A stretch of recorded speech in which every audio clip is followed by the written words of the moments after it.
bienvenida, y como parte de esta bienvenida pues presentamos al moderador, que es Ricardo de Becci, el cual se desempeña como coordinador para México de la Iniciativa de Ciudades Emergentes y Sostenibles. Su labor consiste en encabezar y supervisar las actividades de aplicación de metodología en las ciudades de ese país. Ello incluye la organización de las labores de análisis y diagnóstico, priorización y elaboración de planes de acción, estructuración de los sistemas de monitoreo y dar seguimiento a los estudios de preinversión que son recomendados para mejorar la sostenibilidad. Previo a estas labores, Ricardo se desempeñó por 3 años como asesor senior del Banco Interamericano de Desarrollo para el Fondo Nacional de Infraestructura en México. Fungió también del 2008 al 2012 como corresponsal senior para Latinoamérica para la publicación inglesa Infrastructure Journal. Anteriormente fue vicepresidente para Latinoamérica en la firma consultora CGLA, en donde encabeza la unidad de análisis a empresas y gobiernos involucrados en el desarrollo de proyectos de infraestructura en dicha región. Fue miembro del Servicio Exterior Mexicano de 1998 a 2002 y es licenciado en Comercio Internacional por el Instituto Tecnológico de Monterrey en México. Y cuenta con una maestría en Servicio Exterior por la Universidad de Georgetown y una maestría en Estudios Diplomáticos por la Academia Diplomática Mexicana. Sin más, pasamos. Muchas gracias. Bienvenidos a este primer... ¿Sí soy esta detrás? Sí. A este primer panel de discusión sobre el ordenamiento territorial en el evento Ciudades Más Humanas. Es un gusto tener tanta afluencia en este panel, porque tenemos panelistas de mucho prestigio que nos van a explicar un poco su percepción o sus experiencias en los temas relacionados con el ordenamiento territorial, tanto en México como en otros lugares del mundo. Cada vez que hable alguien, yo voy presentando el motivo, la razón de estar aquí es entender un poco por qué es importante el ordenamiento territorial para el desarrollo de las ciudades. ¿Por qué es importante contar con un plan de ordenamiento territorial? ¿Por qué es importante pensar de qué manera va a crecer la ciudad, cómo va a crecer, dónde vamos a poner por ejemplo, las áreas comerciales, las áreas industriales, las áreas de vivienda? ¿Cómo este ordenamiento puede ayudar a mantener a la ciudad de una más compacta? ¿Cómo puede ayudar a mantener a la ciudad más vivible? Un tema vital para el desarrollo urbano, no solo en México, sino en todas partes del mundo. El ordenamiento territorial surge, así la manera de breviar, después de la Segunda Guerra Mundial en Europa. Después de la Segunda Guerra Mundial en Europa, las ciudades vieron la necesidad de pensar en la planeación del crecimiento de las ciudades y empezaron a realmente desarrollar estas herramientas que hoy ya todos usamos o que se usan en muchas ciudades para ordenar el crecimiento. En América Latina se ve o se adaptan estos modelos ya hacia los 80, se popularizan mucho más. Ya hay ciudades que han logrado éxitos impresionantes en nuestra región. Una de esas ciudades es la ciudad de Medellín. La ciudad de Medellín, si ustedes se acuerdan, en los 80s y los 90s, era una ciudad que todos la conocíamos porque allí había un cártel, se llamaba el cártel de Medellín, y todo lo que escuchábamos de Medellín eran noticias negativas, eran noticias de violencia muy similar a lo que vivimos en muchas ciudades de México en la actualidad. Pero lo interesante es que Medellín logró cambiar esta percepción que se tenía en el mundo de la ciudad y convertirse hoy día en uno de los referentes urbanos más importantes de Latinoamérica. Y Diego Arcia, que está aquí a mi izquierda, viene a hablar un poco de ese tema, del tema de cómo Medellín logró consolidarse como un ejemplo de desarrollo urbano y ordenamiento territorial en América Latina.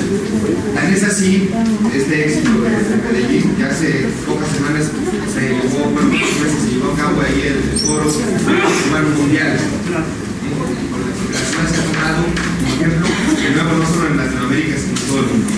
Entonces, voy a hablar un poco la semblanza de Diego, que trabaja con nosotros en la Iniciativa de Ciudades Emergentes y Sostenibles. Él nació en Medellín, Colombia. Cuenta con un posgrado en arquitectura en la Universidad Nacional de Colombia y con una especialización en diseño urbano de la misma universidad. Asimismo, cuenta con estudios de economía a través de cursos cortos realizados en la Universidad de los Andes, en Bogotá, en Colombia, y de población realizados con el Fondo de Población de las Naciones Unidas. Es consultor, como ya lo mencioné, de planificación urbana del Banco Interamericano de Desarrollo y actualmente forma parte del equipo coordinador de la iniciativa de ciudades emergentes y sostenibles en Washington, D.C. Antes de su ingreso a la iniciativa, se desempeñó como asesor de desarrollo urbano y vivienda en la Financiera de Desarrollo Territorial FINDETER de Colombia para el programa de ciudades sostenibles y competitivas que adelanta a esta entidad en varias ciudades colombianas. Durante 4 años trabajó como consultor del BID en Colombia en temas de desarrollo urbano y vivienda. Previo a ello, se desempeñó como asesor en el Ministerio de Ambiente, Vivienda y Desarrollo Territorial de Colombia. Tuvo oportunidad de trabajar con el Departamento de Planeación del municipio de Medellín en la revisión y ajuste del Plan de Ordenamiento Territorial de la ciudad, así como en el desarrollo de instrumentos de planificación y gestión urbana, o los planes parciales y de renovación urbana. Sin más preámbulo, voy a proceder a aprender por el futuro.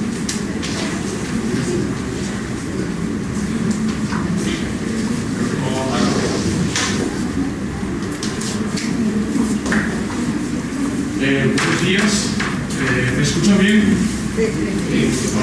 Yo no tengo una voz tan poderosa como la que tiene Ricardo, que es la voz oficial del Banco Interamericano de Desarrollo, pero bueno, vamos a tratar de hacerlo bien.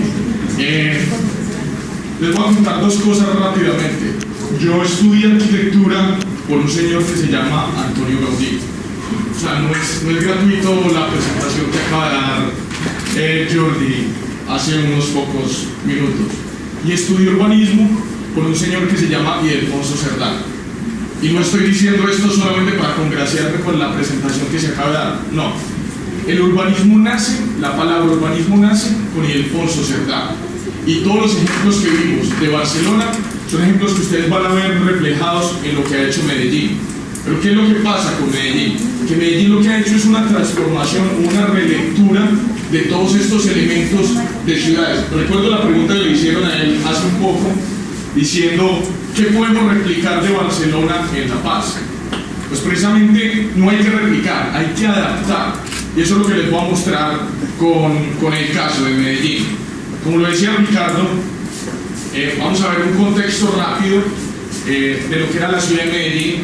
Para 1905 la ciudad solo estaba, digamos, poblada en esta parte, contaba con muy pocos habitantes y básicamente no se sabía para dónde iba la ciudad porque era una ciudad, digamos, de paso, era una ciudad que todavía no tenía gran relevancia en el país.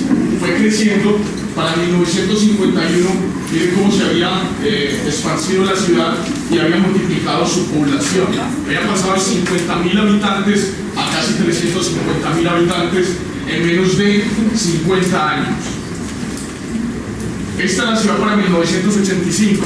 Es decir, en 35 años, 30 años, había pasado de 350.000 habitantes a 1.8 millones de habitantes, sin planificación. No había un plan. El primer plan que hizo Medellín fue en 1905, pero era un plan simplemente para la expansión de lo que era la mancha del aeropuerto y lo primero que ustedes ven ahí en rojo, pero la ciudad no había pensado que iba a crecer tanto. Esta es la ciudad en el 2000, para el 2008, 2.3 millones de habitantes. Es decir, es una ciudad que en menos de 100 años se urbanizó con toda esta población, sin ningún plan y sin, digamos, ningún norte al principio. Medellín está constituido, digamos, está en un valle estrecho. Esto le genera una serie de condiciones bien particulares y es que no puede crecer más allá de este perímetro. Estas son las montañas, es un valle supremamente estrecho que está, digamos, surcado por esto que es el río Medellín y está conurbado con otros 8 municipios que conforman el área metropolitana del Valle de Aburrá. ¿Qué implica eso? Que tiene una gran presión sobre el poco suelo que tiene disponible.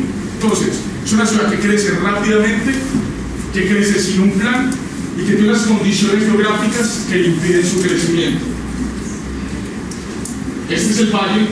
Esto va a tener bastantes implicaciones porque en la planeación, digamos, hay unos elementos que son transversales, como el tema de la movilidad, el tema ambiental, el tema del agua, el tema de las basuras, y es cómo hacer para regular en estos 8 municipios estas políticas no solo territoriales, sino, digamos, sectoriales.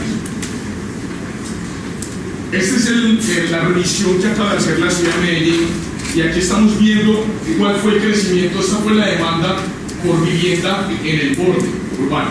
La mayor demanda de viviendas está dando en ese perímetro urbano. ¿Qué es lo que está pasando? Que toda esta área central no se está urbanizando. Ese es el área más importante que tiene la ciudad. Es el área donde está el río, donde están las infraestructuras, donde están los equipamientos, pero básicamente la presión por vivienda se está dando en el perímetro. ¿Qué es un perímetro? Con riesgos, digamos, riesgos ambientales, porque son las altas pendientes, son las zonas que están surcadas por quebradas, ríos, vaguadas. Es decir, la presión del suelo se está dando en las zonas donde menos se puede urbanizar. ¿De dónde venimos? Lo dijo Ricardo al principio. Medellín, en los años 50, fue una ciudad que se desarrolló por el auge cafetero. Posteriormente, se desarrolla por el tema industrial. Fue la primera ciudad industrial del país. Hay una cosa muy particular, y es que el plan de Medellín, el plan piloto de Medellín, lo hizo Wiener y Serre, que son, digamos, los colegas de Le Corbusier en los años 50. Cuando Wiener y Serre vuelven a la ciudad, ven que en 10 años no se ha hecho absolutamente nada de lo que ellos habían planeado. En algunos casos, unos temas coyunturales de la ciudad y del país, de la extradición de los capos del narcotráfico a los Estados Unidos. Entonces, claro, hay un descenso, pero ese descenso está relacionado con unos hechos bien particulares. ¿Por qué lo traigo yo en el tema de ordenamiento? Porque a la vez, aquí hay unos periodos de una gestión que se empieza a hacer y que a la par que van descendiendo las tasas de asesinato, también hay unos elementos acá en el ordenamiento y en los proyectos urbanos que emprendió la ciudad para empezar, digamos, a mitigar lo que había sido el tema de la violencia para la ciudad. ¿Qué teníamos también nosotros? Hombre, Colombia es uno de los países más desiguales, ustedes lo pueden ver en la tasa de representación aquí mundial, y Medellín es una de las ciudades más desiguales. Entonces, no hay plan, hay violencia, hay una geografía difícil, hay una, digamos, una gestión que tenía la ciudad que era muy desigual, pero además hay unas brechas impresionantes en los temas sociales, una desigualdad y unas tasas, digamos, de bajos índices de calidad de vida en la ciudad. Aquí están estas gráficas, más o menos muestran cuál fue, digamos, la tasa de descenso en pobreza, en mejoramiento de las condiciones de la calidad de vida de la población. ¿En qué se traduce esto? Esto es el antiguo basurero, esto queda en el centro de la ciudad. Es un basurero donde básicamente vivían unas 40.000 personas en el barrio completo. 40.000 personas son pueblos completos, son ciudades dentro de ciudades. Y básicamente lo que pasó ahí fue que en los años 70 y 80 la población que venía en busca de oportunidades, porque la vocación de la ciudad era industrial, se fueron asentando donde pudieron encontrar. Esta gente vivió acá, digamos, del reciclaje, y construyó lo que fue el hábitat en esta zona. Esta gráfica me gusta mucho porque la explica el exalcalde Sergio Fajardo, con quien tuvo la oportunidad de trabajar José Fernando Ángel, y él dice qué es lo que pasa aquí, cómo podemos solucionar un problema tan grande que tiene unas raíces tan profundas en los temas de violencia. Entonces él dice, tenemos dos problemas, uno es el árbol de la pobreza y otro es el árbol de la violencia, y esas dos cosas están relacionadas, y él dice, están tan relacionadas que las raíces por debajo en el suelo están intrincadas. Entonces, ¿cómo hacer para combatir esto? Porque no se pueden hacer las dos cosas. No puedo sacar a la gente de la pobreza y a la vez tampoco puedo suprimir el tema de la violencia. Entonces él dijo, vamos a hacer una cosa. Esto es un político que no es el político típico, es un profesor de matemáticas, muy parecido a lo que pasaba en Bogotá con el profesor Antanas Mocus. Y hay muchas cosas que empieza a copiar Sergio Valderrama de los otros alcaldes. Entonces dicen, vamos a empezar a mover un poco cada uno de esos árboles y vamos a ir sacando las raíces, pero no las dos cosas de una sola vez. Vamos a irlas haciendo poco a poco. ¿Por qué digo esto? Porque cuando habla Jordi del proyecto de ciudad, esto es muy complejo. Porque a la vez que hay unas necesidades para atender en el día a día, hay una necesidad también de empezar a pensar la ciudad a futuro. Y es el tema de la competitividad de la ciudad. Porque hay mucha gente que dice en Medellín que si nos vamos por los temas competitivos, a hacer inversiones en infraestructura, a hacer inversiones para la competitividad, no vamos a poder invertir en los temas sociales. Eso es falso. Lo que nosotros hicimos precisamente, o lo que ha hecho la ciudad, es empezar a invertir en la gente, en mejorar las condiciones de calidad de vida de la gente para que la ciudad pueda ser competitiva. Pero ha hecho un ejercicio bien interesante, y esto es una estrategia urbana. La fórmula, quita y pone. Quito, voy quitando temas de violencia, voy generando condiciones de habitabilidad en los territorios, voy sacando a esta gente de la violencia y voy recuperando un espacio, digamos, para la gente. Quito y pone. Esos eran, digamos, como los gráficos que el matemático hacía. Aquí voy a explicar el pago de la deuda social hacia la equidad territorial. Y es que nosotros, digamos, teníamos una gran tradición en planeación. Estábamos con una ciudad, obviamente, fue planificada, pero llevamos 30, 40 años en procesos de planeación sobre lo ya construido. Estos dos mapas son bien interesantes. Uno es el mapa de dónde están los homicidios en la ciudad, dónde estaban más focalizados los homicidios, y otro es el de los índices de calidad de vida de la ciudad. Los homicidios se concentraban en esta parte. Esta es la parte más pobre de Medellín. Medellín casi que uno puede cortar por acá, y esta es la parte de los ricos, incluso esta es la zona más plana de la ciudad, y estas son las zonas de la ladera, y es donde está localizada la población de bajos ingresos. Esos dos mapas decían que los bajos índices de calidad de vida coincidían precisamente con las más altas tasas de homicidio de la ciudad. Entonces, digamos que ya sabemos dónde tenemos que atender este tema. Pero además, la ciudad se fue desarrollando sobre esta zona, pero la otra zona de la ciudad nunca se desarrolló de manera adecuada. Entonces, lo que fue pasando ahí es que la gente fue construyendo, como se hace en todas las ciudades latinoamericanas, que el 60% de la vivienda se hace de forma informal o se va haciendo progresivamente.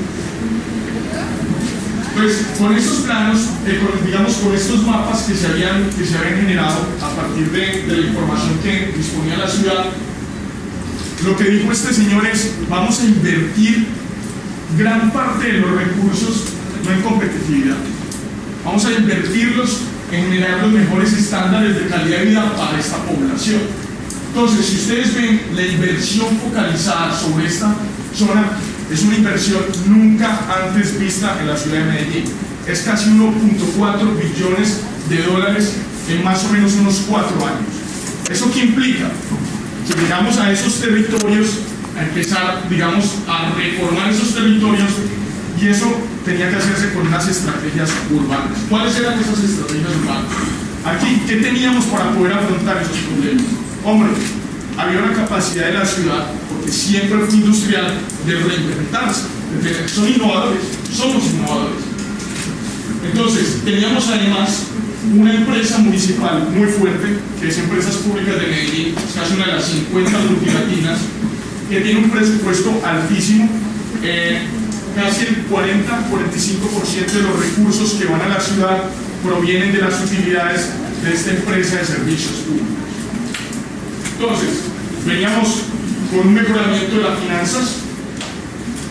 Aquí está más o menos como la evolución de inversión. Estos son 320 millones que se estaban invirtiendo y pasamos a 750 millones de dólares gracias a los dividendos que daba la empresa de servicios públicos. Medellín además tiene unos ingresos per cápita bastante importantes en comparación con las otras ciudades de Colombia. Había saneado sus finanzas, además teníamos una tradición en el tema de planeación contábamos con el metro de Medellín, que se hizo más o menos en los 80. Acá está.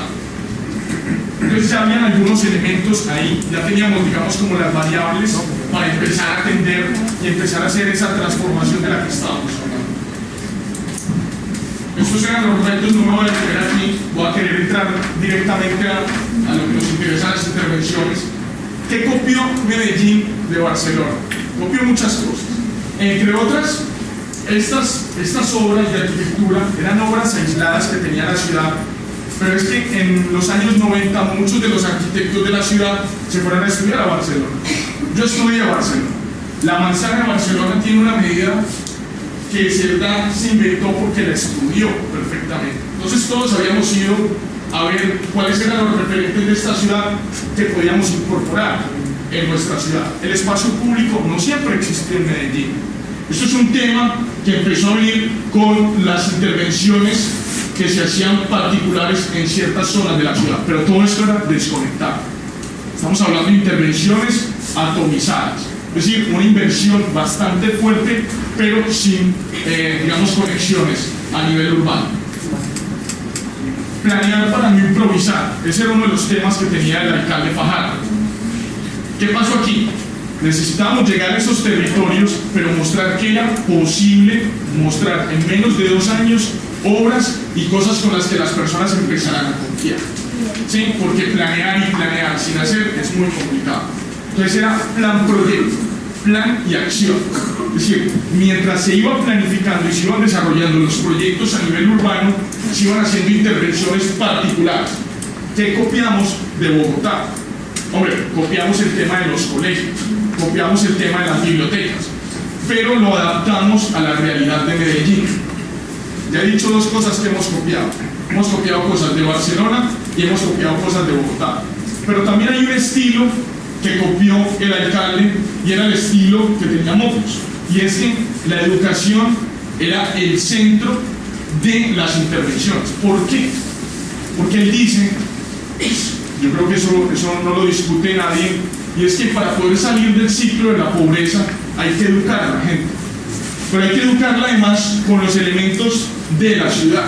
Entonces, la arquitectura que se hizo en Medellín en ese momento era una arquitectura con unos estándares de calidad impresionantes, porque él decía lo mejor para los más pobres, lo mejor y lo que tenga mayor calidad para los más pobres. ¿Por qué? Porque esto era simbólico y era una forma de empezar a enseñarle a la gente que podían estar incluidos dentro del proyecto de ciudad. Esta gente estuvo aislada, estamos hablando de las comunas de Medellín, donde sufrió, digamos, todo el tema de la violencia.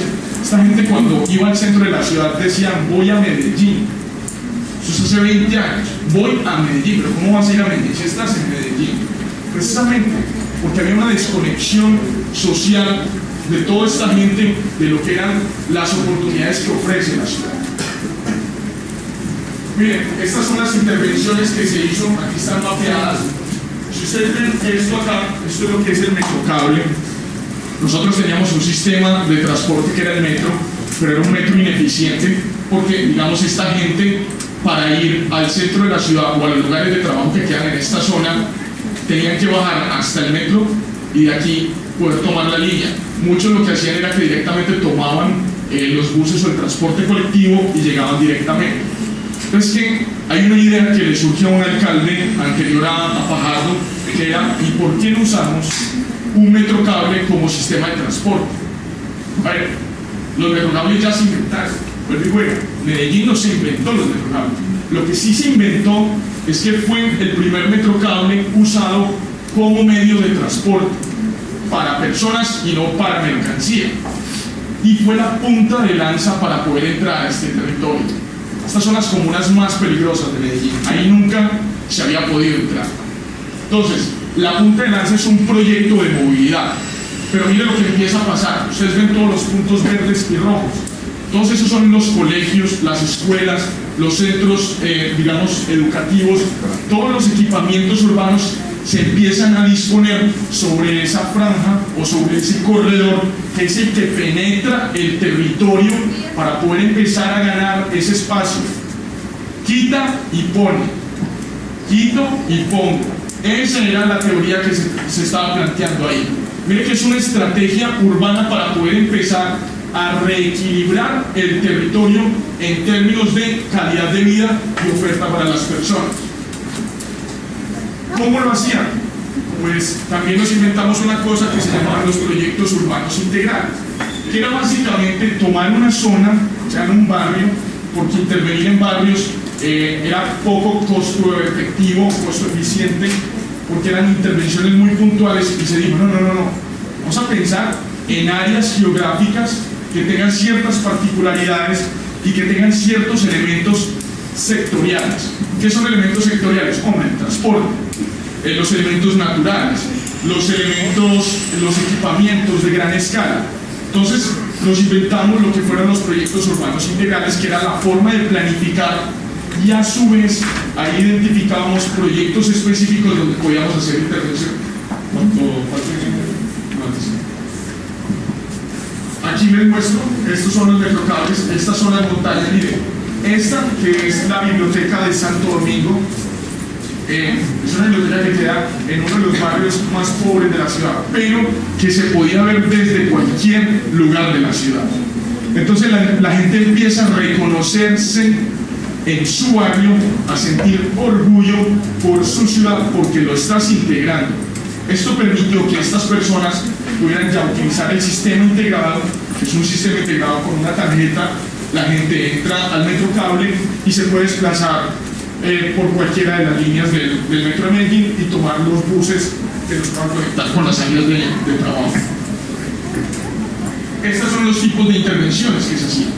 Se analizaban todos los elementos de la zona, territoriales, físico-espaciales, económicos, y se hacían los análisis, y aquí mismo se planteaban los proyectos o las intervenciones que se iban a ir generando. Medellín tiene una presión muy fuerte, porque tenemos más o menos unas 120.000 personas que están en zonas de alto riesgo no mitigado. Básicamente son las personas que se ubican en las laderas. A ver, 120.000 personas, la mitad de La Paz, o un 40% de La Paz, el 60%. Eso es lo que tenemos hoy. Entonces hay una agenda que construye la ciudad, pero hay unas presiones muy fuertes por otros elementos de la ciudad. Aquí está el metrocable, estas son las intervenciones. Miren, esta es la intervención, es generación de espacio público, es dinamización de toda esta zona, y es la formalización también de la vivienda en esas franjas. Estas fueron las intervenciones que empezamos a hacer en el espacio público en la ciudad. Miren, esto es la montaña, la parte más alta de la montaña, y esto fue lo que se empezó a hacer. Intervenciones con centros recreativos también, digamos canchas. Esta era una cancha que estaba en una de las comunas, y se hizo esta intervención.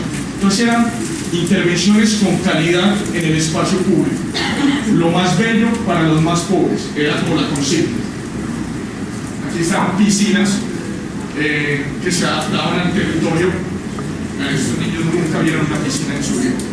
O sea, cuando les digo que si ir a Medellín era ir al centro, ir a una piscina era absolutamente imposible.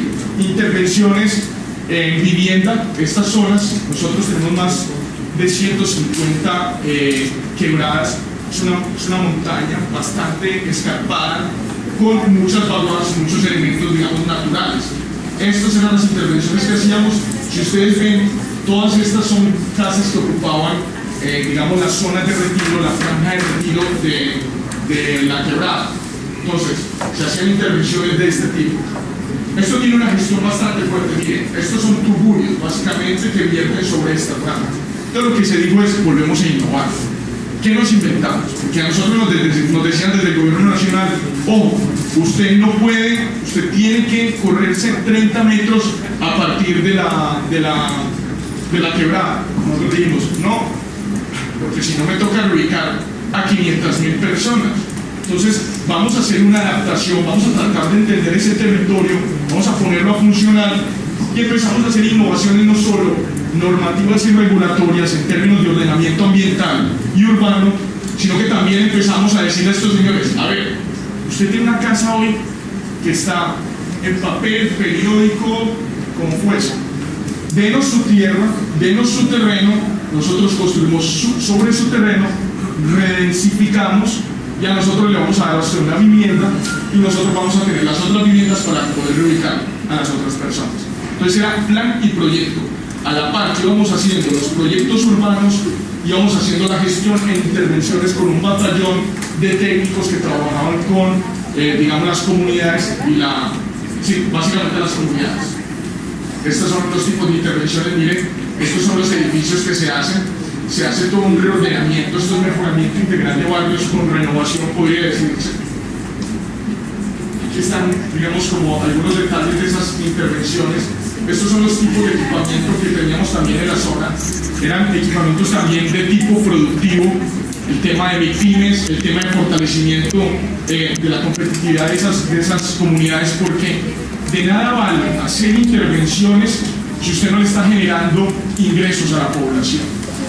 ¿Sí? Entonces eran como, digamos, unas intervenciones que eran de muchos sectores, no era solo un tema físico, sino que esto tenía una estrategia social bastante fuerte. Puentes, esto es una de las quebradas. Este barrio de aquí se enfrentaba con este barrio de acá.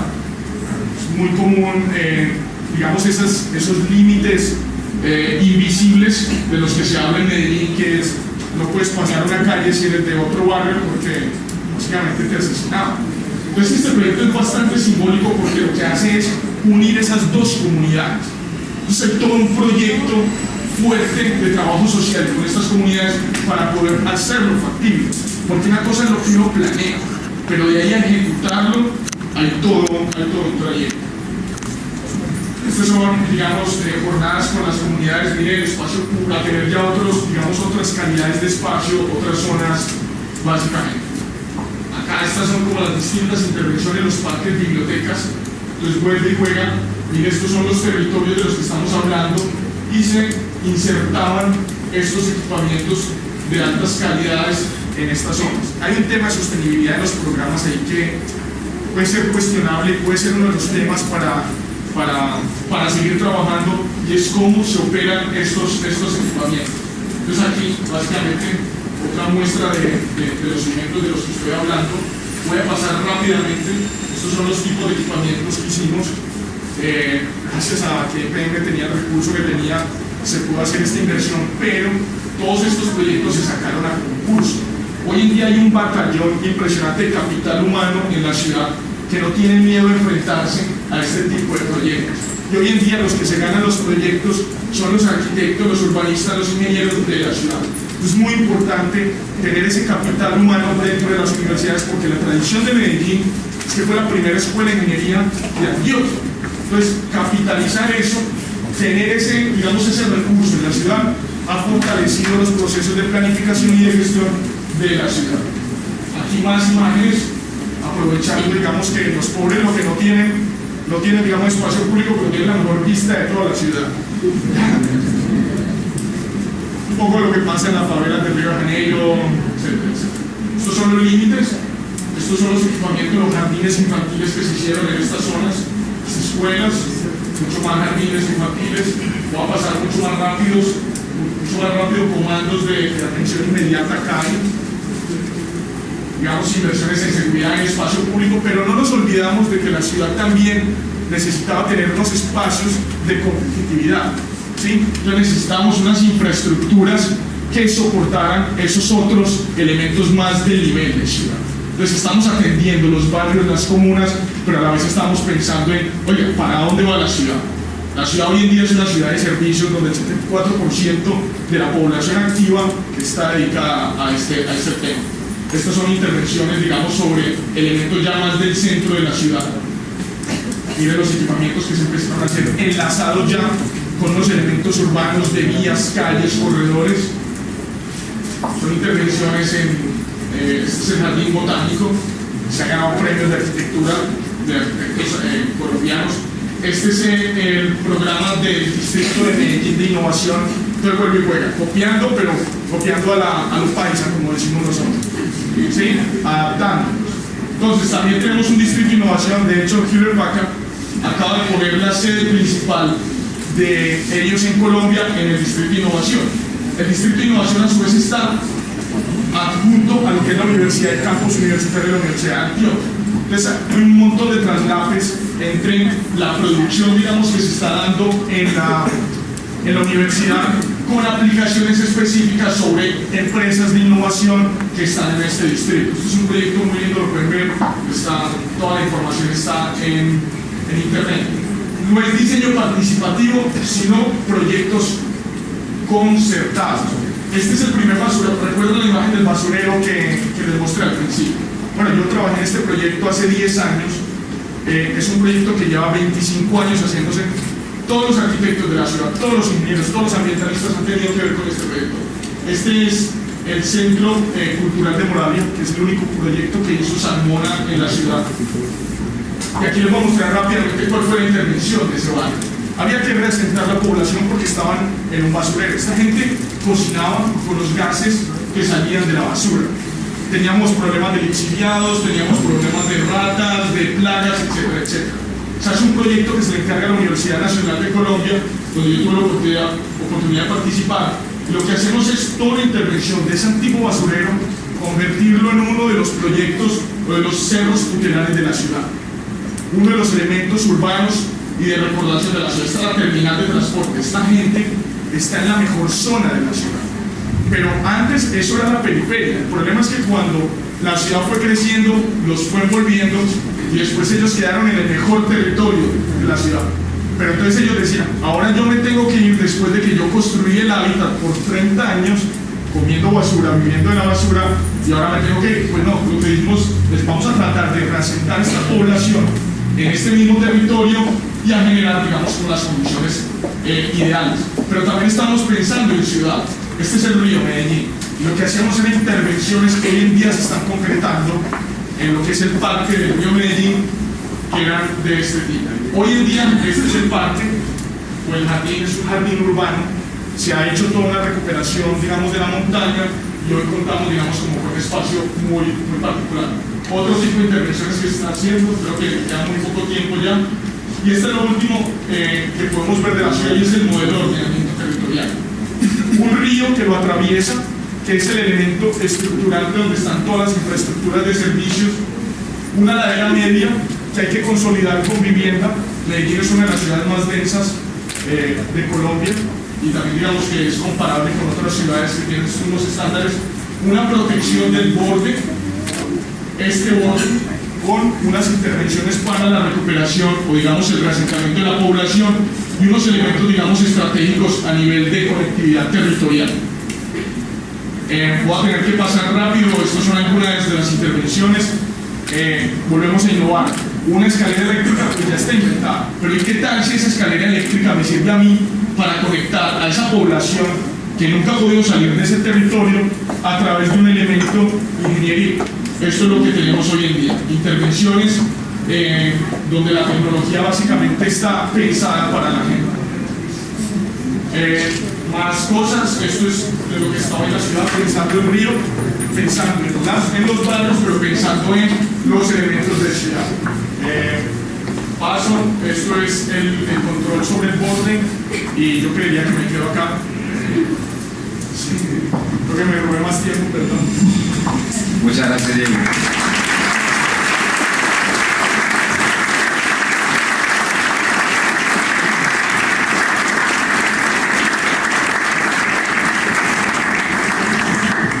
Lo interesante yo creo que es ver desde el punto de vista de los paseños qué ventajas tiene La Paz. Porque podemos sentarnos y decir, bueno, siempre es que tenían dinero ellos porque tenían redes públicas de Medellín, pero ellos no tenían el mar que tiene La Paz, ¿no? No tenían las características propias que tiene La Paz. Cada ciudad debe de ver por su futuro, cada ciudad debe encontrar sus cuestiones positivas, ¿no? Y no nada más quedarnos en que no se puede comparar Medellín, no se puede comparar Barcelona con La Paz. Efectivamente no se puede, pero se puede inspirar uno en estas ideas. En este talante tenemos con nosotros a Antonio Frausto. Antonio Frausto es un especialista en desarrollo urbano, es un urbanista que se graduó de la UNAM, de la Universidad Nacional Autónoma de México, y actualmente trabaja en la agencia Art Chambertier Architects, perdón por mi francés, en 2003, y participa como arquitecto en el desarrollo de importantes concursos.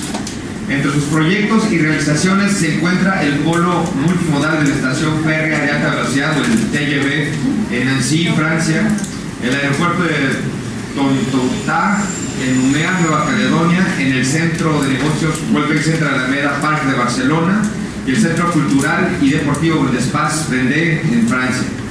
A partir de 2004, un papel importante en el desarrollo del lenguaje arquitectónico dentro de la agencia donde trabaja en Shanghai, China, para la realización de diversos concursos, entre los que se destacan el Centro de Investigación de Shanghai Electric en Shanghai, el Museo de Jinan, la Ópera Taiyuan y el Centro de Espectáculos de la Expo 2010 en Shanghai.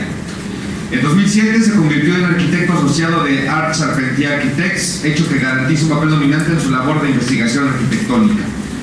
Desde 2009 fue nombrado director asociado a cargo del diseño de esta firma de arquitectura, y al mismo tiempo anima el concepto Art Dialogue, plataforma de diálogo arquitectónico y artístico. A la fecha es también profesor de la Escuela de Arte Americano en Fontainebleau y la Escuela Nacional de Caminos y Puentes. Nos va a hablar Antonio de 3 otros ejemplos en los que él ha participado, que son bien interesantes y que nos ayudan a pensar en cómo La Paz podría encontrar su identidad y cómo podría desarrollarse de mejor manera. ¿Estás prendido? Nada más, si quieren hacer preguntas, por favor anótenme en la tarjetita arriba el nombre de la persona a la que le quieran hacer la pregunta. Yo voy a hacer como tú. Gracias. Pues muchas gracias por esta numerosa participación. Muchísimas gracias a Lucía, que se imaginarán que es mi hermana, tenemos el mismo apellido, y tenemos esta suerte, tengo la suerte de participar con ella por primera vez en un foro que habla de ciudad y de urbanismo, y estoy muy orgulloso de estar en La Paz porque es una ciudad que quiero mucho. Viví 2 años aquí hace entre 96 y 97, 98. Es una ciudad que cuenta mucho para mí y que he visto de alguna manera desarrollarse, por un lado bien y por otro lado identifico un riesgo importante en el desarrollo de alguna manera desordenado de la ciudad, que tiene todavía remedio, pero que para el cual hay que tener mucha decisión y fuerza de voluntad para revertir este proceso de desarrollo urbano desordenado y extensión de la ciudad de forma peligrosa. Entonces, básicamente en la oficina lo que hacemos es urbanismo, arquitectura y paisaje. Tenemos un equipo que trabaja junto, la arquitectura y el paisaje, cosa que es muy interesante porque se piensa en una noción de territorio y no tanto de ciudad. Y después también tenemos proyectos de arquitectura interior.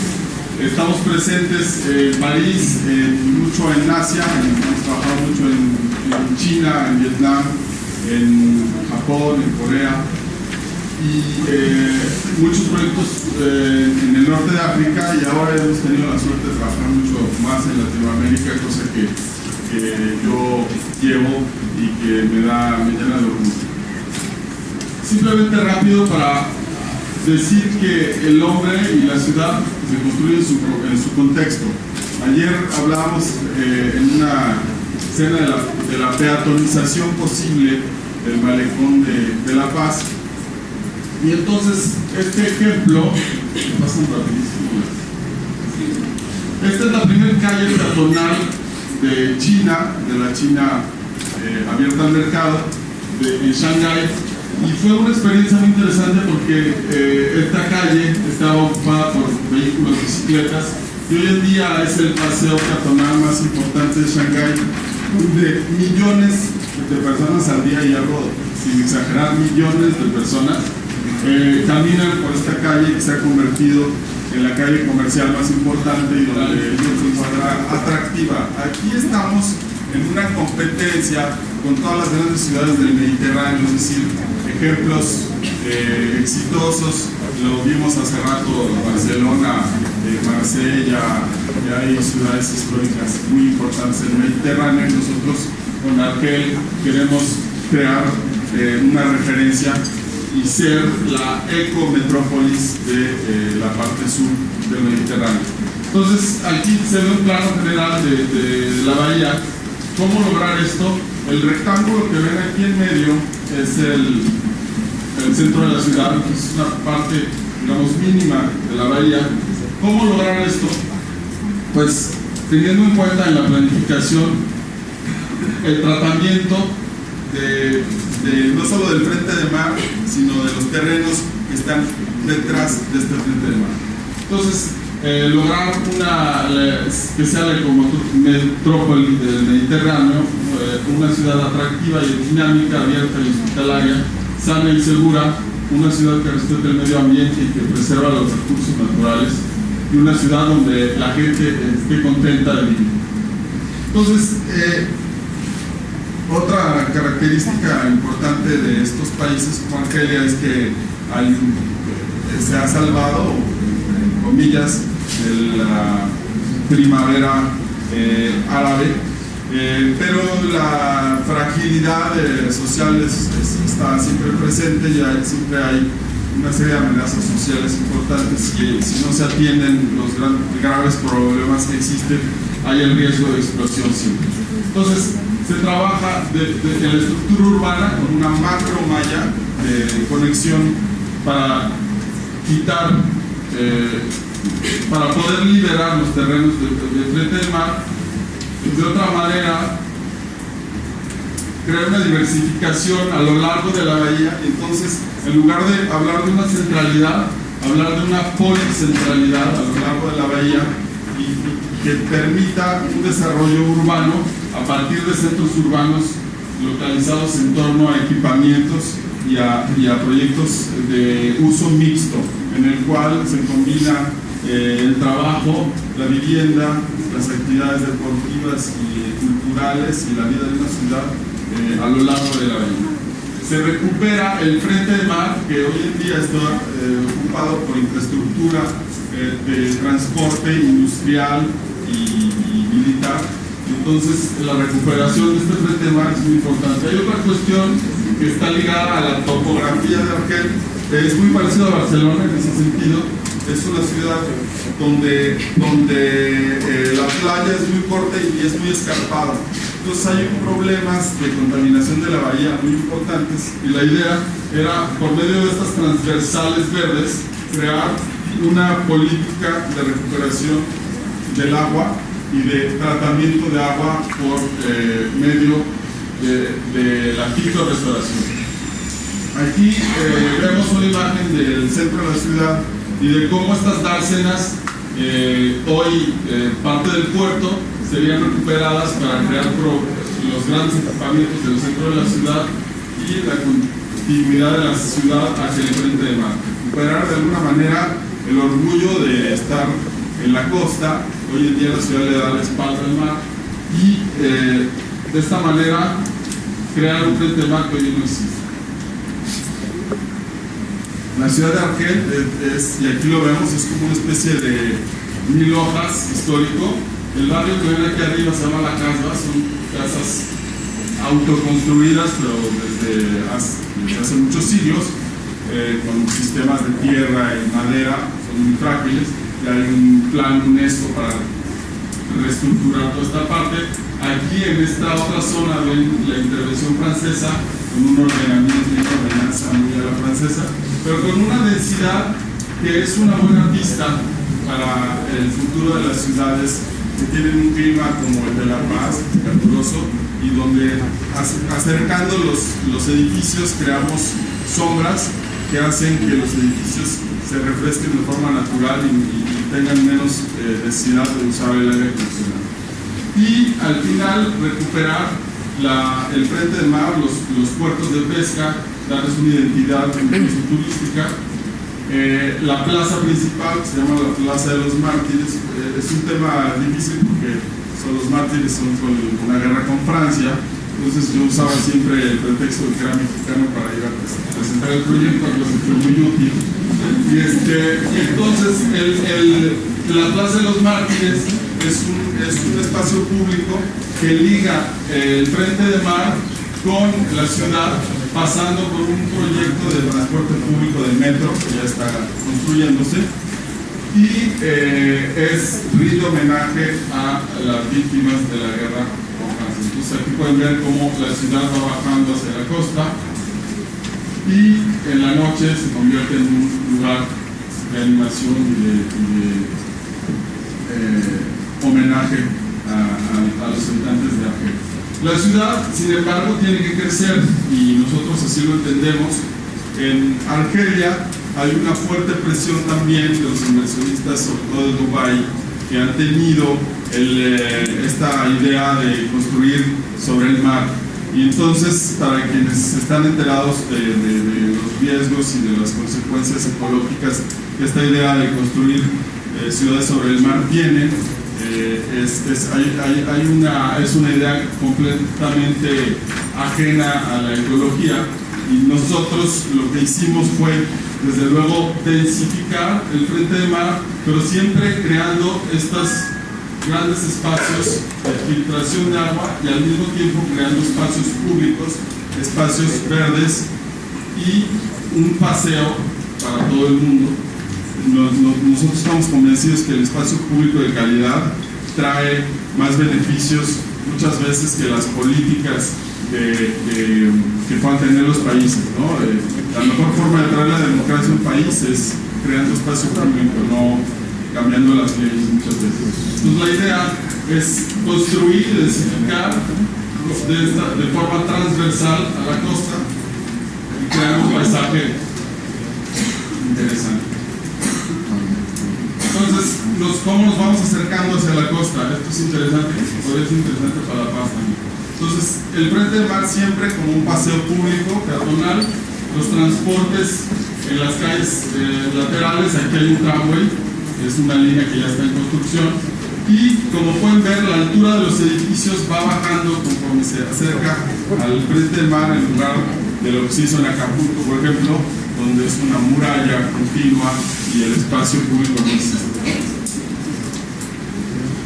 Y hablando de la casa tradicional árabe, que tiene esta cualidad de ser una casa muy térmica, son patios muy pequeños que generan unas terrazas y la gente se reúne en los techos de las casas. En las tardes se reúnen cuando ya el sol se puso, y la idea es que los techos de las viviendas se convierten en una extensión de la estancia de la casa. Eso lo hemos visto también aquí en algunos proyectos en La Paz, y es un éxito. Y entonces la vivienda social, en este caso es una vivienda de acceso en venta, pero para la gente que ya gana más que el salario mínimo o que tiene acceso a la vivienda social, pero que tampoco puede comprar un departamento caro. Este es un producto, digamos, intermedio, de fácil acceso, pero siempre inspirado de estos patios del mundo árabe, y que generan una ciudad muy compacta y donde el zócalo, los dos primeros pisos están dedicados al comercio, y después, a partir del tercero, generamos esta arquitectura muy compacta con la inclusión de la vegetación, y entonces son unidades de más o menos entre 70 y 90 metros cuadrados, pero que permiten esta vida comunitaria muy armoniosa y con una fuerte densidad. Creemos mucho en la densidad. Una imagen más o menos que muestra la realidad de este tipo de barrios. Voy a hablar de un segundo proyecto que es completamente diferente. Aquí estamos hablando de una ciudad nueva que se llama Astana, en Kazajstán. Kazajstán es una antigua república soviética que quiso tener su propia identidad y brillar por su propia luz Es un país, esta ciudad tiene 22 años de existencia y es el resultado de un plan maestro de un urbanista japonés Kurokawa, que creó la idea de una arquitectura que podía evolucionar, metabolista, que podía evolucionar con el tiempo, y la ciudad llegaría a su límite en el momento en que la demanda de crecimiento se detuviera. Entonces la idea partió de 800,000 habitantes, hoy están en 1.200.000, es decir que esas expectativas fueron mayores, las expectativas fueron menores y la población ha sido mayor. Aquí la idea es de cómo inventarse una ciudad y cómo inventarse un discurso de ciudad en un lugar donde la naturaleza es muy agreste, es una estepa donde en el verano tenemos 40 grados y en el invierno 40 bajo cero. O sea, es de la capital del mundo que tiene la mayor amplitud térmica. Eso pues genera muchísimos problemas, sobre todo del tratamiento del espacio público, porque pues es muy difícil caminar, es muy difícil desplazarse, es una ciudad basada en el automóvil, y nosotros como buenos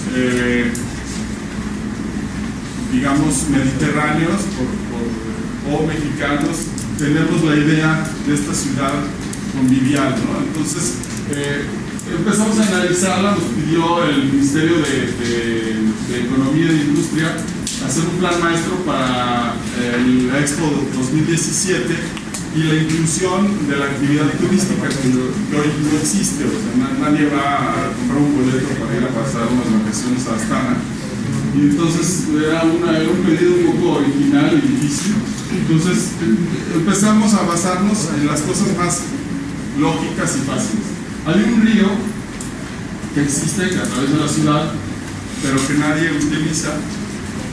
Hay un paisaje muy hermoso alrededor de la ciudad, pero hay una ciudad de los años 40, 50, soviética, con edificios de muy mala calidad, pero que tiene una estructura ya existente, hay árboles de cierta altura, etcétera. Hacer crecer árboles en estos climas es muy difícil. Entonces partimos de lo que ya existía y la idea fue ligar la ciudad original, histórica, con la nueva ciudad, que es este eje que ven aquí.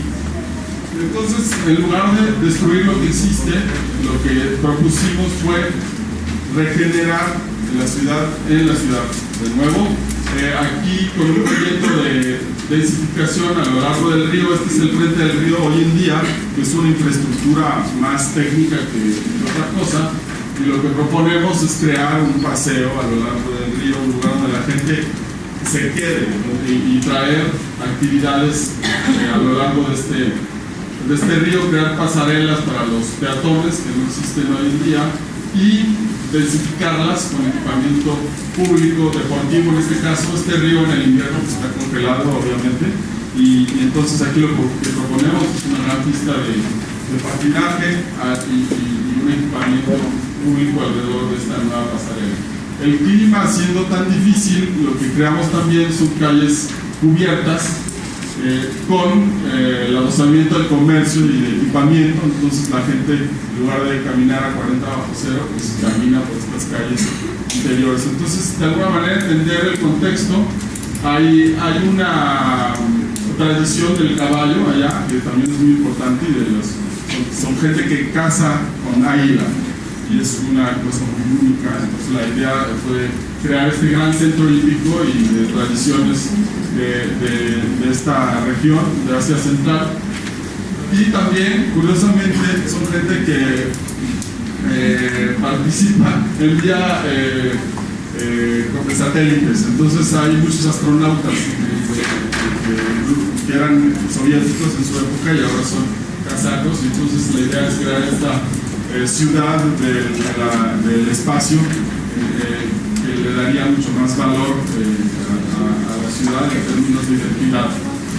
Y en las ciudades, hace rato cuando hablaban del branding de la ciudad, de la marca de la ciudad, ellos buscan su identidad, ¿no? Entonces la idea es aquí con una agencia de publicidad, pues, se los muestro porque es chistoso, como dicen, a usted le gusta su planeta, pues le encantará Astana, le gusta Dubái, le encantará Astana. Es como para atraer a la gente que no conoce y nunca hubiera podido conocer Astana para el Expo 2017 como una ciudad que incluye, es moderna, pero que también tiene ciertos valores. En la Expo 2017 participamos en el plan maestro de la Expo, que es todo esto que ven aquí. Y curiosamente, si ven esto, es la parte más densa de la ciudad. Justamente estamos proponiendo una serie de arquitecturas muy cercanas una a la otra y un gran pabellón nacional que es este, donde llegamos con unos sistemas como en Medellín de transporte por cable, ¿no? Y el último proyecto del que les quisiera hablar es un caso latinoamericano. Estamos trabajando para la ciudad de Santiago desde hace un año con una iniciativa del gobierno francés para promover las empresas francesas internacionalmente.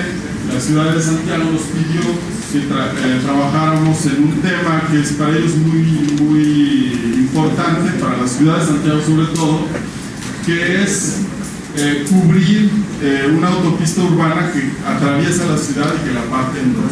La idea aquí era de la alcaldesa que se llama Carolina Toa, es la idea de la equidad, de la igualdad y de mejorar las condiciones entre los dos sectores de la ciudad.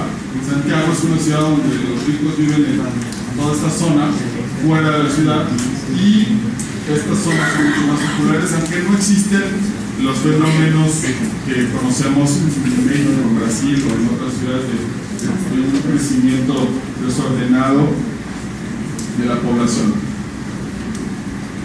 Esta imagen es la ruta panamericana que viene desde Alaska hasta Tierra del Fuego, y es justamente esta ruta panamericana que atraviesa el centro de la ciudad de Santiago, y en los años 70 se construyó esta autopista que, bueno, para nosotros no es nada sorprendente. Quienes hayan vivido en la Ciudad de México conocen el viaducto, el circuito interior, el periférico, los segundos pisos, etcétera.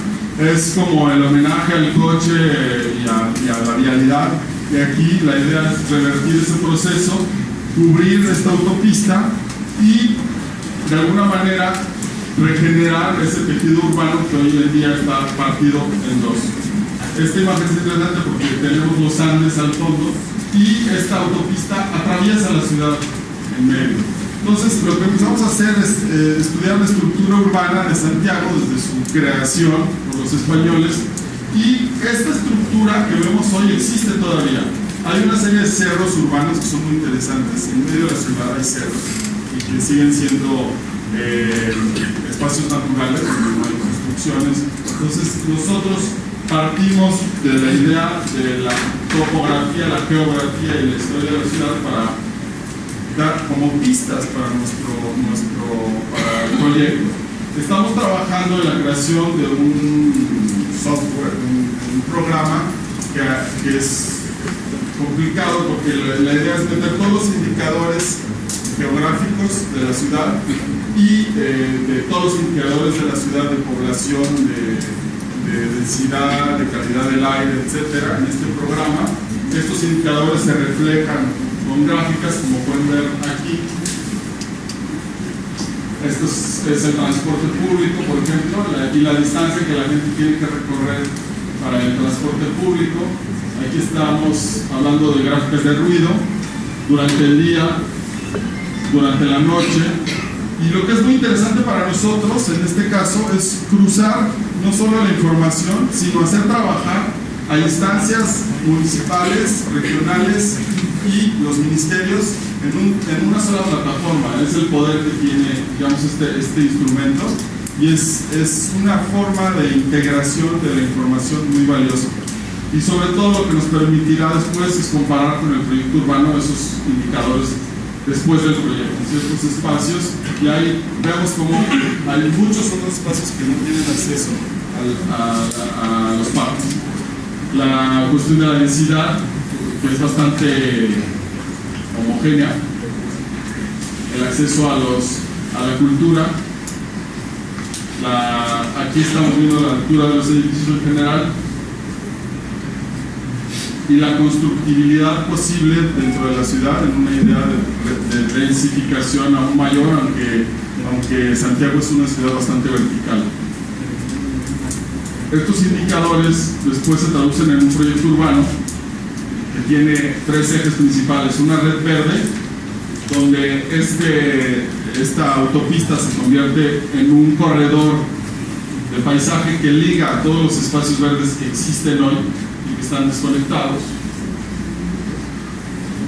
basado también en la idea de ligar los monumentos históricos y las zonas patrimoniales a través de este proyecto, crear una serie de nuevos polos de urbanidad y de generación de riqueza en el norte, con una nueva puerta a la ciudad que evitará que los vehículos vengan al centro de la ciudad. Habrá una serie de estacionamientos y de ahí se pasará a otro tipo de transporte para lo que llamamos siempre el último kilómetro, ¿no? Ese último kilómetro en el cual nos transportamos de un medio de transporte común a otro, ¿no? Para llegar al destino. A partir de estos polos se crean estas transversalidades posibles, siempre basados en el transporte público y nuevos recorridos para la ciudad. Se crean nuevos suelos, y aquí la idea es muy interesante porque yo he visto que en La Paz hay muchísimos terrenos baldíos en el pleno centro de la ciudad, y esa valorización de esos terrenos es una decisión de las autoridades de alguna manera basado en la movilidad del transporte público y en la creación de nuevos equipamientos para la ciudad. Después, con el simulador vamos a comparar el proyecto con los nuevos indicadores.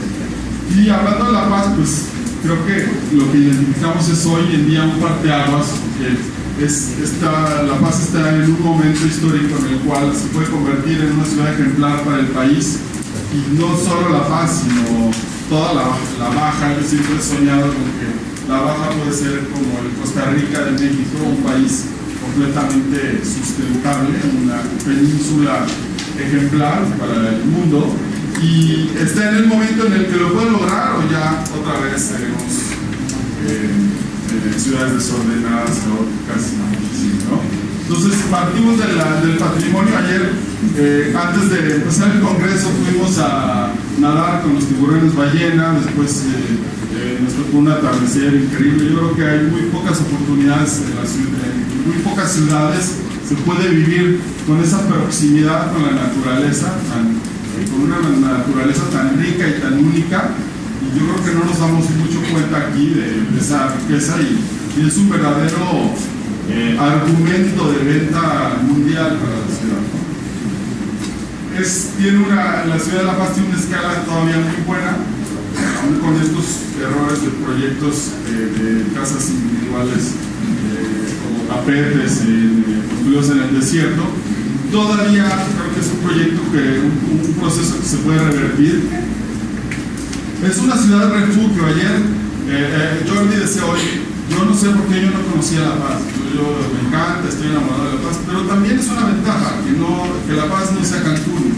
Aquí uno viene a vivir o a visitar porque realmente viene a algo. No se mete a internet y dice, bueno, voy a Cancún, a Los Cabos o a La Paz. La Paz es un destino, no es una opción más dentro del catálogo de ciudades turísticas. Entonces, esa cosa única se tiene que, yo creo que conservar. La idea de la densidad, ya hablamos mucho de ella, pero nomás para darles una idea, estuve por curiosidad comparando la ciudad de París y la ciudad de La Paz. Tienen la misma superficie de mancha urbana, y París tiene 10 veces más de población que La Paz, es decir, 2,5 millones en la misma superficie. Entonces yo creo que hay mucha todavía oportunidad, esta oportunidad histórica de densificar y de crear una nueva identidad basada en las cualidades intrínsecas de La Paz que ya tiene, pero para esto se necesita un compromiso de la ciudadanía, del gobierno, de nosotros quienes diseñamos las ciudades y de todos quienes las vivimos. Muchas gracias.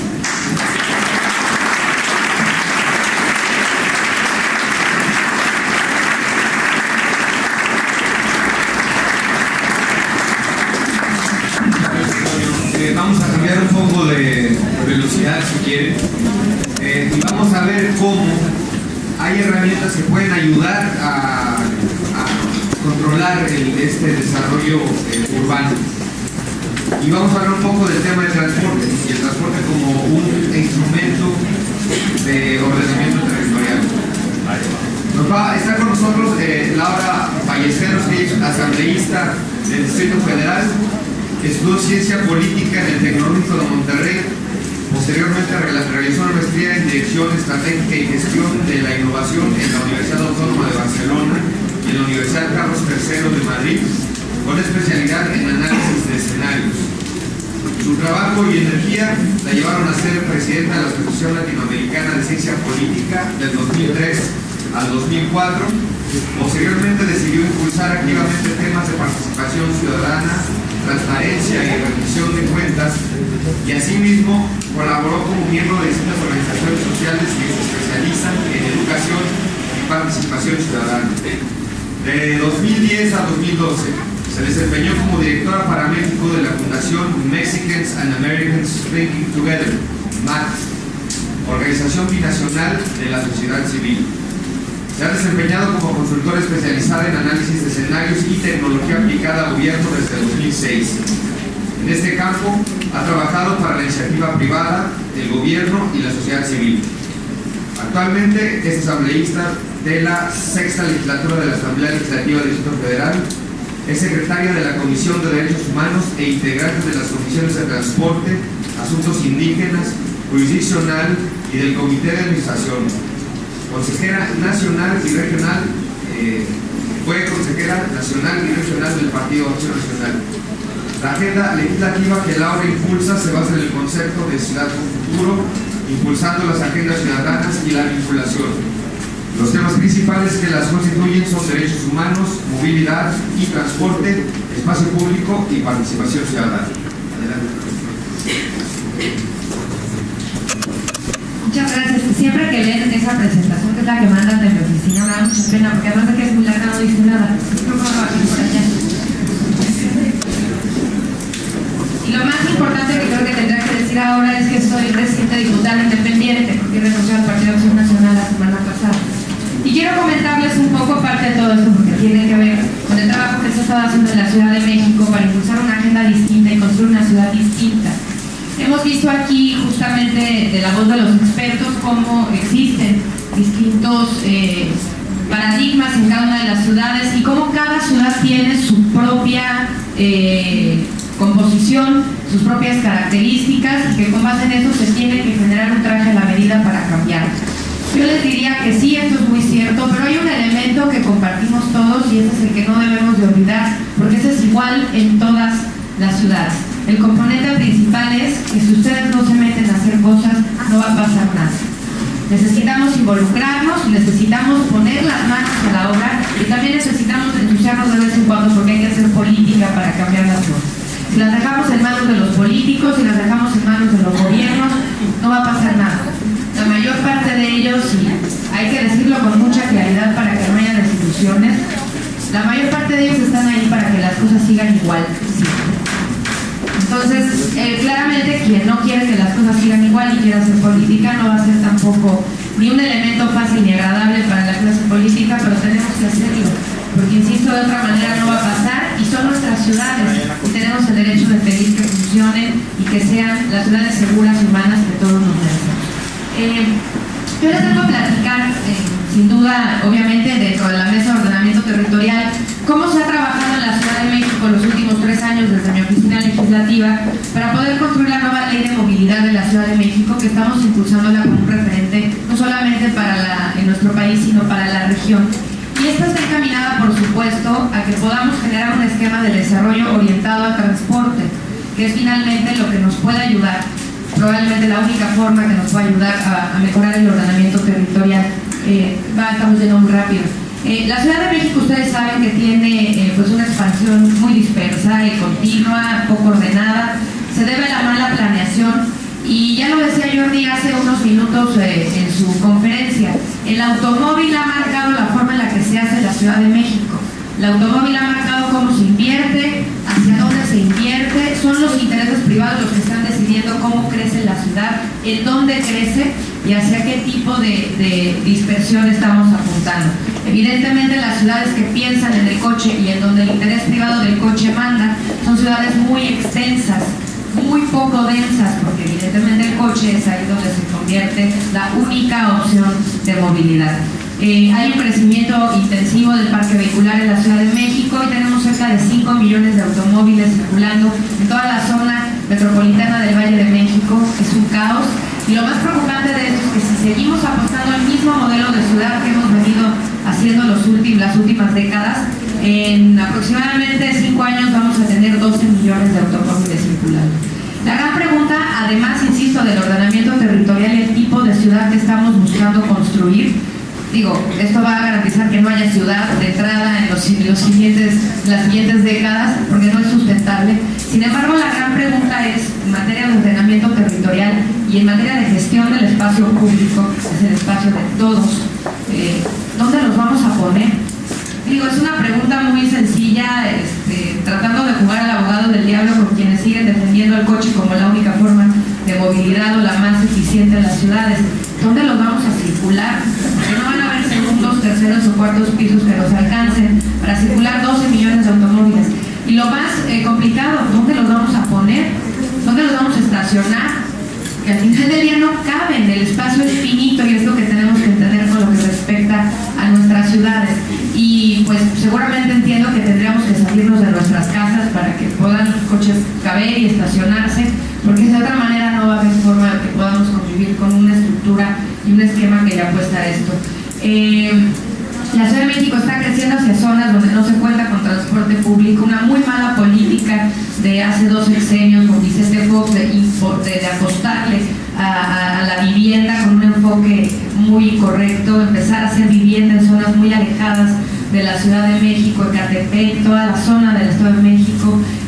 Por supuesto que Hidalgo y Querétaro entraron en la misma lógica, terrenos muy baratos, en donde lo que se hizo fue conseguir vivienda barata. Por supuesto que eso hizo que mucha gente pudiera tener una vivienda, cosa que no tenía antes, por eso es una buena política, pero con un mal enfoque.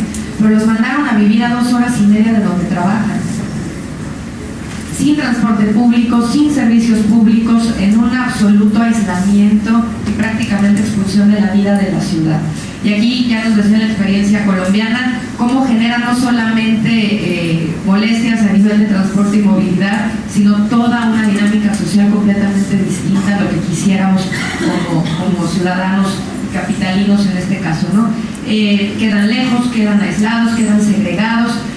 Obviamente la pobreza y la violencia vienen de la mano y es lo que hoy estamos teniendo. La gente está pasando en el automóvil, pues insisto, más de 2 horas y media, sale de noche, regresa de noche, no tiene oportunidad de hacer otra cosa más que ir a trabajar, perder la mitad de su día en un camión y gastarse la mitad de su sueldo, porque además es carísimo moverse en un transporte público de mala calidad y poco digno. Ante la histórica inacción a nivel nacional, las soluciones hemos empezado a construirlas de la mano de los ciudadanos, porque insisto, del otro lado no iba a venir, y construimos la nueva ley de movilidad de la Ciudad de México, aprobada y publicada hace un año ya.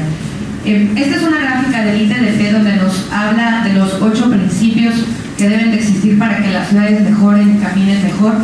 Son los principios de movilidad para mejorar la vida de todas las personas. Y estamos hablando de, pues, número 1, compactar, ¿no? Empecemos a hacer mucho más densa la ciudad, ya lo han planteado aquí, cómo empezamos a generar espacios en el centro que estén dedicados a vivienda, que también tengan plantas bajas activas, que generemos una vida de comunidad donde todos nos cuidemos y donde tengamos un espacio acordado todos y cada uno de ellos. Aquí Enrique Peñalosa pone sobre la mesa, exalcalde de Bogotá, pues una discusión muy interesante. El gobierno tiene que empezar a comprar más terrenos, tiene que comprar terrenos, tiene que invertir en ello y no lo están haciendo.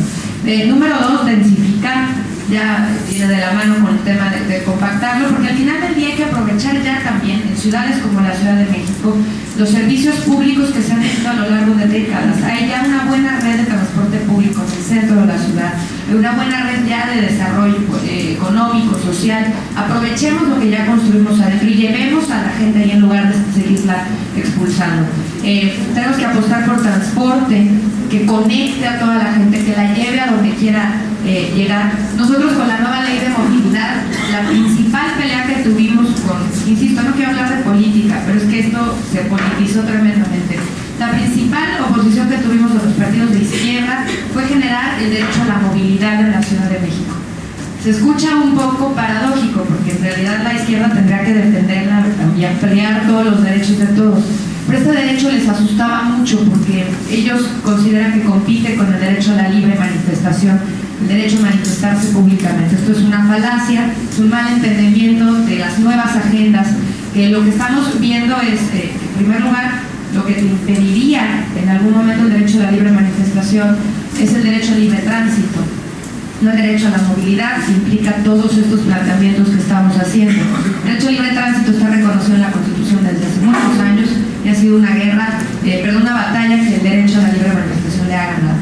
Hay que cuidar, por supuesto, los derechos de todos. Sin embargo, el derecho a la movilidad, más allá de ser una discusión romántica de generar un derecho adicional para todos, hay que verlo como la llave para poder accesar a todos los demás derechos a los que somos hoy, pues evidentemente beneficiarios a través de nuestra Constitución. Si tú no tienes garantizado el derecho a la movilidad en las ciudades, no puedes llegar a trabajar, no puedes ejercer tu derecho al trabajo. Si tú tienes garantizada la movilidad, no puedes tampoco ejercer tu derecho a la salud, por ejemplo, porque entonces llegar a un hospital, etcétera, es complicado porque estás en la periferia, donde existen solamente zonas donde hay casas y el hospital más cercano está a 2 horas de donde vives. Y es así como estamos intentando amalgamar todo este sistema o los distintos sistemas que componen una ciudad a través del mejoramiento de uno de ellos, que es la movilidad en las ciudades. Tenemos también la mezcla, hablamos de mezclar los usos de suelo para que podamos tener vida mucho más activa, insisto, plantas bajas activas con comercios, etcétera. Esto es muy complicado de entender para los vecinos.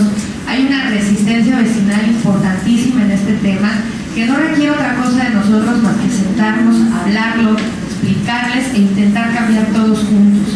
Tampoco están mal los vecinos, lo que sucede es que esta es una nueva visión de ciudad que les explota en la cabeza con la que han vivido toda su vida. Pero es importante tenerlo en cuenta porque hay que trabajarlo con ellos. Los cambios de uso de suelo les ponen muy nerviosos a los que viven en zonas residenciales, evidentemente porque temen perder su privacidad, su seguridad, cuando más bien sucede todo lo contrario. El empezar a compartir la ciudad nos hace generar una lógica mucho más segura y equitativa. Hay que pedalearle, por supuesto que la movilidad no motorizada tiene que ser la apuesta que va de la mano con el transporte público en las ciudades, no solamente en materia de medio ambiente y en materia de salud, sino también en materia de eficiencia. Es mucho más eficiente que se puede mover en bicicleta. Aquí debe de haber, y veo muchas caras conocidas ciclistas, que sin duda la bici no solamente les ha cambiado la vida, sino la manera de poderse mover en las ciudades de una manera más dinámica, mucho más responsable. Aquí hay muchos jóvenes en este foro universitario y sé que ustedes entienden lo que es ser un consumidor responsable. Y apostarle a la bicicleta y a la movilidad no motorizada es abonar al consumo responsable. Y por último, pues empezar a cambiar todos los tipos de hábitos que tenemos, ¿no? Evidentemente no es sencillo entender un paradigma distinto en este tipo como ciudadanos. El propio gobierno también. Hemos estado acostumbrados a pensar, a invertir y a planear ciudades de manera muy distinta, y es por eso que es importante apoyarlo desde el marco jurídico y el marco administrativo. De otra manera, los cambios son muy complicados. Hay que apostarle, por supuesto, que un desarrollo urbano planeado. Estos son los tipos de vivienda que se han construido en las periferias de las ciudades. Estos monstruos que no tienen ni pies ni cabeza, que evidentemente de ciudad no tienen nada y que mandan a la gente a vivir a 2 horas de donde trabaja. Debe de haber, evidentemente, en este desarrollo urbano planeado también ponderar cuánto le está costando a la gente vivir lejos de su trabajo, porque este es el principal problema. Están viviendo a kilómetros de distancia con un mal transporte público, y aquí hay algunas aproximaciones que se hacen donde nos están diciendo que el total de gastos extras puede ascender a 39,000 pesos anuales el hecho de vivir tan lejos. Estamos hablando de familias de escasos recursos, porque son las que están viviendo en la periferia, y que muchas de ellas les está costando, según estudios del INCO, cerca del 43% de su salario mínimo diario el estarse moviendo en transporte público en las ciudades. O sea, no es un tema, insisto, únicamente de calidad de vida y de respeto, sino por supuesto que es de equidad también, porque es a los pobres a quienes más les está costando poderse mover con una mala movilidad en las ciudades. Esto es parte de las propuestas que se hacen para densificar a lo largo de corredores de transporte público. Es lo que les decía, en muchas ciudades como la Ciudad de México, que ya tienen una infraestructura adecuada en el centro, que por supuesto que hay que apostarle a la ampliación para algunas zonas, pero que hoy, porque no estamos densificando donde debemos, no solamente no estamos gastando dinero en las ampliaciones, sino tampoco estamos gastando dinero en mantener la infraestructura que ya tenemos ahí. El metro de la Ciudad de México tiene un déficit de inversión en mantenimiento de 23,000 millones de pesos. 23,000 millones de pesos. Lo que costó la línea 12 del metro de la Ciudad de México, que está parada además, pero 26,000 millones de pesos. O sea, a mí me preocupa que en cualquier momento el sistema de transporte de metro de la ciudad puede tener un problema grave, porque no se le está dando mantenimiento, porque no nos damos abasto con esta planeación de ciudad. Si estuviéramos densificados, la prioridad sería invertir en el mantenimiento de la estructura de metro que ya tenemos. Que hay ejemplos de cómo se han hecho en otras ciudades. Podemos hablar de Madrid, podemos hablar de Nueva York, podemos hablar de Barcelona, podemos hablar de muchas ciudades que a veces nos suenan muy lejos y hasta de pronto en una lógica distinta a nuestras ciudades latinoamericanas. Tenemos que saber y pensar que las cosas son posibles de lograr, porque ya lo han hecho en otras ciudades, porque desde hace 20 años están pensando distinto que nosotros. Ciudades latinoamericanas con complejidades muy similares a las que tenemos nosotros. El Metrobús o BRT que se genera en esta lógica. Está también el caso de Bogotá, con toda la aplicación del infraestructura BRT a lo largo y ancho de la ciudad. Está también Medellín, que en su momento hizo una apuesta fuerte por darle cobertura total a la ciudad del metro. Cada ciudad está teniendo su apuesta, pero está haciendo algo diferente, y la gran pregunta es, ¿qué estamos haciendo nosotros? Lo mismo de siempre. Hay que conectar estrategias de transporte urbano con desarrollo urbano para que entonces la movilidad no motorizada y también el transporte público sean una gran oferta y la gran propuesta para la gente, y no únicamente el auto que los pueda trasladar tantos kilómetros. Aquí hay algunos radios que se están presentando como propuestas de una ciudad densificada. ¿A cuánto tendría que estar en tiempo de caminata o en tiempo en bicicleta los destinos a los que tú deberías estar accediendo, ¿no? Pues algunos números para ir un poco aterrizando en el tema práctico. El área de las ciudades mexicanas crece mucho más rápido que la población, mientras que esta última creció en promedio 1.9 veces su área, creciendo así en un casi 70%. Bueno, pues estas son imágenes, digo, es importante que las veamos, porque esto es lo que no se debe de hacer, y este es el gran riesgo que corren el resto de nuestras ciudades en el país, porque si seguimos el ejemplo de la Ciudad de México y de la zona conurbada, esto es lo que nos espera. No hay que echarle mucha ciencia, esto es el diseño y el tipo de ciudades a las que nos quieren condenar. Bueno, y el transporte también al que nos quieren condenar, los impresentables microbuses. Aquí ya vienen ejemplos de cómo sí es posible hacer las cosas diferentes, que necesitamos caminar en un sentido distinto, no podemos seguir haciendo lo mismo y esperar resultados distintos. Por allá Einstein decía que eso se le llama estupidez, ¿no? Aquí hay algunos ejemplos que se han hecho en la Ciudad de México. Abajo tenemos un ejemplo muy claro de cómo en la calle 16 de septiembre se empezó a construir ya un paso adelante de la primera calle peatonal que hicimos, que fue en Madero. Esta ya se hace combinada, se hace además con una reducción de velocidad máxima, que es importantísimo para reducir accidentes viales. Se hace también ya con una combinación de sistemas de movilidad de caminando, bueno, de caminata peatonal con usuarios de la bici y también con auto. Ahí también es una zona donde, como es comercial, todavía puede tener una convivencia amplia de todos los sistemas de movilidad. Ahí está también el Metrobús, que ha sido una gran apuesta en la Ciudad de México y que hoy vamos ya por nuestra 6ª línea. Nos hacen falta todavía 5 más, son 11 las que debería tener la Ciudad de México y vamos atrasados. El Metrobús, sin quererme meter en detalles, ayuda, no necesariamente voy a defender como tal el sistema, si es más rápido, si es mejor. Lo que sí quiero decir es que el Metrobús ha ayudado a la Ciudad de México a ordenar el transporte público de la ciudad en donde interviene, porque va generando carriles exclusivos para que puedan el transporte público correr, pero también nos va ayudando a poder poner en orden las concesiones de los transportistas de la ciudad, que es uno de los temas más álgidos para hacer en materia política y de negociación cuando los intereses son de este tamaño. Nos ha ayudado el Metrobús a ordenar, sí, no podríamos hacerlo de otra manera, sin embargo, quedan todavía pendientes todos los demás microbuses que la gente se mueve en ellos. Cerca del 65% de viajes de transporte público se siguen haciendo en microbús. Entonces ese tema no se nos puede pasar de vista, por más que el Metrobús esté muy bonito y esté funcionando tal vez.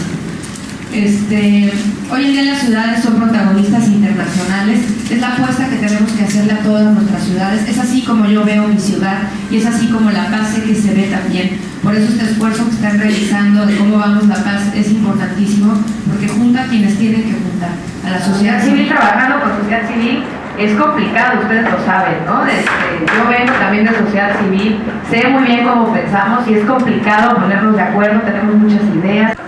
Esta parte del techo, que es la de escuchar a los líderes, escuchar a la comunidad, qué es lo que quieren hacer y cuáles son sus necesidades, y con los líderes comunitarios en toda Latinoamérica, que será aquí en México, es el segundo, ya existió uno en Perú en el 2011, donde se buscará que estos mismos líderes comunitarios generen las propuestas que lograrán hacer el cambio que buscamos, ¿no?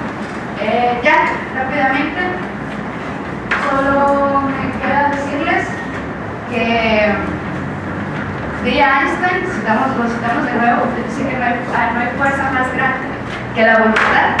En el techo utilicemos el eslogan que no hay fuerza más grande que la voluntad de toda la sociedad. Y yo estoy muy a la expectativa, muy emocionada y muy orgullosa de la fuerza de la voluntad que la sociedad subcaliforniana será capaz de hacer. Gracias.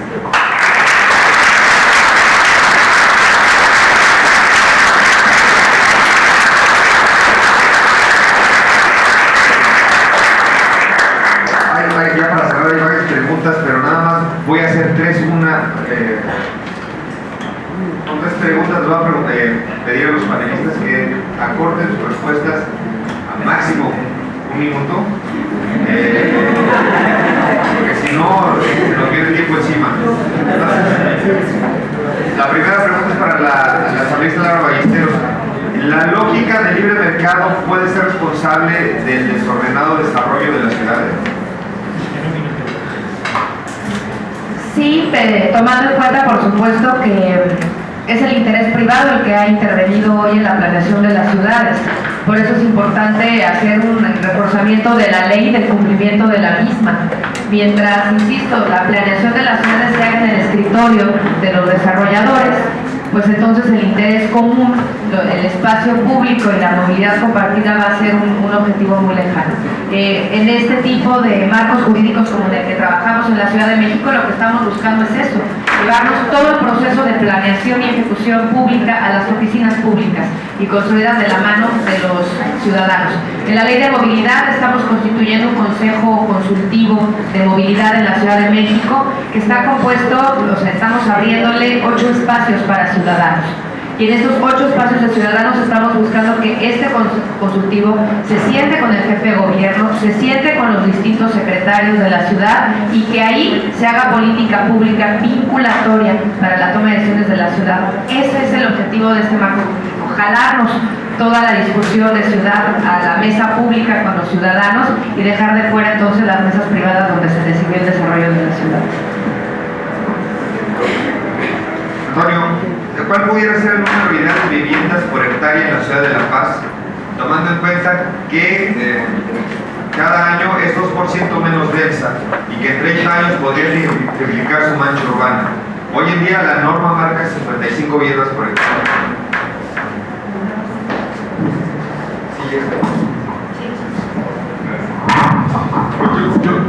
Cuando hablaste de un minuto, yo no sé por qué me quedaste viendo. Yo fui brevísimo. Yo creo que más que la cuestión de la densidad de vivienda por hectárea, que es un valor completamente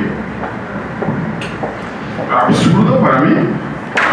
La ciudad no está compuesta de viviendas solamente, la ciudad está compuesta de muchas otras cosas, de equipamiento público, social, de transporte, de movilidad, de comercio, de todo lo que quieras. Yo creo que hay formas de calcular esto de la densidad. A mí me parece interesante por hectárea cuántos metros cuadrados puedes construir, más bien, y los elementos que tienen que integrar esos metros cuadrados, tener una obligación hablaba Laura de planta baja activa. Es importantísimo que un barrio pueda tener vida propia de esa manera. Entonces esa lógica aunque es la ley, yo la cuestiono realmente. Estaba en Campeche hace unos días e igual, estás en unos terrenos de selva preciosos, selva baja. Aquí vamos a densificar a 100 viviendas por hectárea. No sé si echarte a llorar o reír, realmente ese paradigma tiene que cambiarse. Gracias. Antes de hacer la última pregunta, me están pidiendo invitarlos cuando acabemos. Aquí al frente del Poliforo va a haber comida regional. Entonces nos están invitando para que vayamos ahí a comer. Y la otra cosa es que las presentaciones van a estar disponibles en la página de Cómo Vamos La Paz. Ahora sí, la última pregunta para Diego es: ¿cómo intervienes en una ciudad con autoridades que se quejan de bajos presupuestos? Bueno, a ver, hay un ejemplo clarísimo en Bogotá. Bogotá era la ciudad más desordenada, me tocó recibirla a Enrique Peñalosa, pero hay un tipo que es Antanas Mocus, cuando llega a la ciudad, encuentra la ciudad en déficit, con problemas de orden, con problemas de la gente, cómo se comportaba frente a la ciudad, con 2 millones de personas viviendo en asentamientos informales, y él empieza por el tema de la educación. Empieza por el tema de la educación y empieza por el saneamiento de las finanzas. Antanas Mocus no inauguró ninguno de los proyectos estratégicos de Bogotá durante 4 años, pero fue el que gestionó, preparó a toda la sociedad bogotana para poder empezar a intervenir, que fue lo que hizo posteriormente Peñalosa. Entonces yo creo que el tema de la ciudad, hay que tener recursos, obviamente, porque hay necesidades que son sentidas, pero yo creo que hay cosas que tienen que ver con la cultura misma, con ser ciudadano, como tú lo decías, con sentir la ciudad, entender la ciudad, tratar bien a la ciudad, que es fundamental. Hay intervenciones que nosotros hemos venido haciendo sin un solo peso. Por ejemplo, peatonalizar una calle. La séptima hoy en día, que es una de las carreras principales de Bogotá, ha sido peatonalizada y es una decisión política frente a una estructura urbana. Entonces, no necesariamente tenemos que tener recursos para invertir, hay que preparar a la sociedad y hacer unas intervenciones que son intervenciones inteligentes, lo que decía Jordi hoy. No es que la ciudad es inteligente, nosotros somos los inteligentes, somos los que planteamos estas propuestas frente a la ciudad. Muchas gracias por asistir a esta mesa. No les quitamos más tiempo. Adelante para comer ahí en el Poliforo. Esperamos que les haya servido, que hayan entendido que lo importante que es el desarrollo urbano y que se quede esto como semilla en La Paz para hacer cambios importantes aquí en la ciudad. Muchas gracias.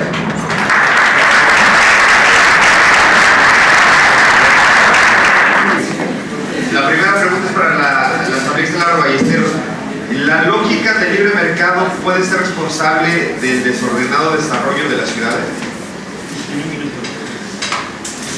Sí, tomando en cuenta, por supuesto, que es el interés privado el que ha intervenido hoy en la planeación de las ciudades. Por eso es importante hacer un reforzamiento de la ley y del cumplimiento de la misma. Mientras, insisto, la planeación de las ciudades se haga en el escritorio de los desarrolladores, pues entonces el interés común, el espacio público y la movilidad compartida va a ser un objetivo muy lejano. En este tipo de marcos jurídicos como en el que trabajamos en la Ciudad de México, lo que estamos buscando es eso, llevarnos todo el proceso de planeación y ejecución pública a las oficinas públicas y construidas de la mano de los ciudadanos.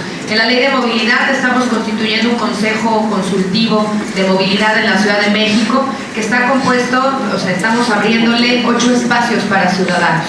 Y en estos 8 espacios de ciudadanos estamos buscando que este consejo consultivo se siente con el jefe de gobierno, se siente con los distintos secretarios de la ciudad y que ahí se haga política pública vinculatoria para la toma de decisiones de la ciudad. Ese es el objetivo de este marco jurídico, jalarnos toda la discusión de ciudad a la mesa pública con los ciudadanos y dejar de fuera entonces las mesas privadas donde se decidió el desarrollo de la ciudad.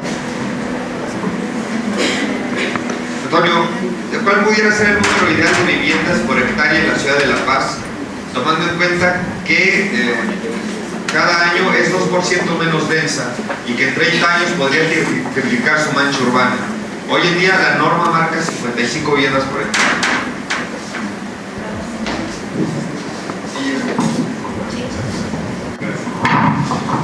Yo, cuando hablaste de un minuto, yo no sé por qué me quedaste viendo a mí. Yo fui brevísimo.